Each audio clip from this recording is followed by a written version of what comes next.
तो दोस्तों स्वागत है आपका हमारे इस YouTube चैनल पे जिसका नाम है घोस्ट हब और आप देख रहे हैं घोस्ट हब पूजा के साथ। चलो बढ़ते हैं आज की कहानी की ओर। मेरा नाम मनोज है और आज मैं ये जो आपको कहानी बताने जा रहा हूँ ये मेरी चाची जो है सगी चाची की बहन के साथ हुआ है। मेरी चाची की दो बहन अभी शादी के लिए बाकी थी। जैसे कि उनका परिवार गरीब, चाची के जो मायके का जो परिवार था वो गरीब था, तो वो दोनों बहनों की शादी साथ में ही करना चाहते थे क्योंकि वापस फिर एक शादी का खर्चा उठाना उनके लिए पॉसिबल नहीं था। इसीलिए वह दो लड़के ढूंढ रहे थे कि एक ही बार में शादी हो जाए। लेकिन जब वो लड़का देखने जाते थे तो एक लड़का मिल जाता था लेकिन दूसरा लड़का नहीं मिलता था। तो उन्होंने बहुत जगह ढूंढा पर बड़ी वाली की एक लड़का मिल जाता था बड़ी वाली की, लेकिन छोटी वाली की लड़का नहीं मिल रहा था और शायद किस्मत को भी ये मंजूर नहीं था। 1.5-2 साल ढूंढने के बाद भी उनको छोटी वाली के लिए लड़का नहीं मिला। जैसे कि वो चाहते थे कि एक ही घर में दोनों की शादी हो जाए या फिर एक ही शादी हो, एक ही दिन शादी हो और दो जगह की बारात बुला लें तो भी खर्चे में थोड़ा सा कमी हो जाएगी। तो वह यही चाहते, लेकिन छोटी वाली का कहीं ना कहीं जुड़ ही नहीं रहा। तो दोस्तों एक दिन क्या होता है ना कि वह नहा रही होती है, जैसे उनका कुआं होता है और वह क्या करती थी, बकरियां भी चराने जाया करती थी। तो जो कुआं होता है वहाँ पे एक नहाने के लिए एक बाथरूम बनाया गया था ईंटों का, वहीं पे वह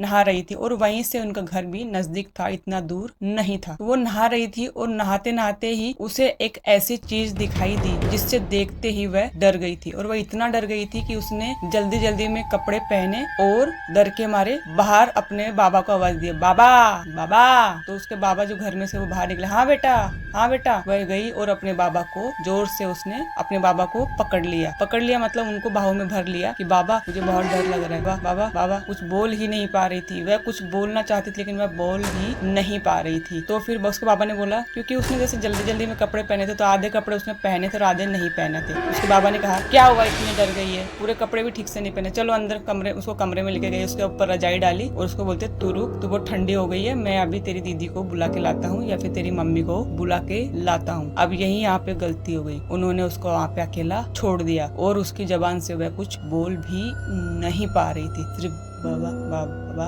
बाबा ऐसे ही करे जा रही थी। तो क्या होता है दोस्तों, जैसे ही वो जो बाबा जो थे वो अपनी बीवी को मतलब उस लड़की की माँ को लेके आते हैं कि देख वो इतना डर गई है कि उसने आधे ही कपड़े पहने आधे नहीं पहने।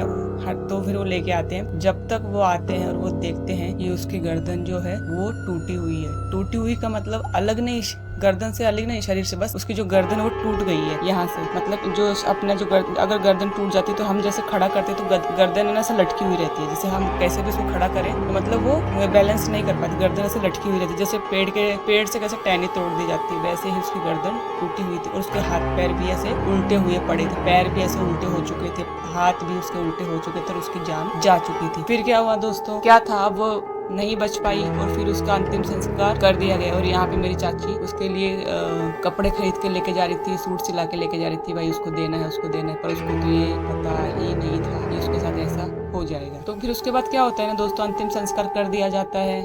घर परिवार बिलक बिलक के रो के अपनी बेटी का अंतिम संस्कार कर देते हैं और चुपचाप बैठ जाते हैं कोनों में, क्योंकि अब वो उनके हाथ से जा चुकी थी। फिर ऐसे ही जब उसके 15 दिन 20 दिन हो जाते हैं तब उसकी माँ के मन में आता है कि आखिर ऐसा क्या हुआ मेरी बेटी के साथ, एक ही दिन में हंसती खेलती मेरी बेटी थी, क्या हुआ था उसके साथ। तो ये पूछने के लिए वो क्या करते हैं, किसी बाबा के पास जाते हैं। तो जब वहाँ पे जो बाबा थे, वहाँ पे इतने लोग थे, जहाँ पे जो बाबा देखा करते थे सबको, वहाँ पे इतने लोग थे, बहुत सारे लोगों की भीड़ जमी हुई थी और वो सबसे पीछे बैठे थे। तो बाबा ने राइट जाते सबसे पहले उन्हीं को बुलाया, तुम आओ, तुम बहुत दुखी हो, तुम आओ। और वो ऐसा दुखी होकर सुनते ही वो सब के सब उनके पैरों में गिर गए और रोने लग गए कि हमारी जवान बेटी चली गई बाबा, हम क्या करें, हमारे हाथ से सब चला गया। वह रोने लग गए और फिर बाबा ने जैसे नारियल देख के बोला कि उसको ना किसी ने उसके ऊपर कुछ छोड़ दिया था, वो जैसे बकरियां चराने जाती थी तो उसको किसी ने उसने किसी को कुछ बोल दिया था, तो किसी ने ऐसे चुटकी में उसके ऊपर कुछ छोड़ दिया। तो वही चीज जो है उसको बाथरूम में दिखाई दी और उसी चीज से वो इतनी डर गई थी। और तुमको उस टाइम उसको अकेला नहीं छोड़ना चाहिए था, तो साथ में रहते तो आज तुम्हारी लड़की तुम्हारे हाथ से नहीं जाती। फिर बाद में क्या होता है, नारियल में देख के फिर उनको बुलाते भी हैं, मतलब वो बाबा जो थे उसके आत्मा को बुलाते हैं और उससे बात करते हैं। फिर वो बहुत रोती है कि उसने मुझे तोड़ दिया, उसने मेरे हाथ पैर तोड़ दिया, उसने मेरी जो गर्दन थी वो तोड़ दी, मैं बहुत दुखी हुई।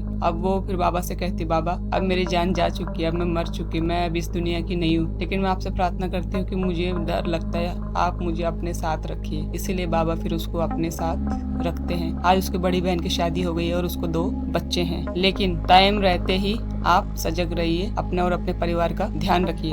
जय भोलेनाथ।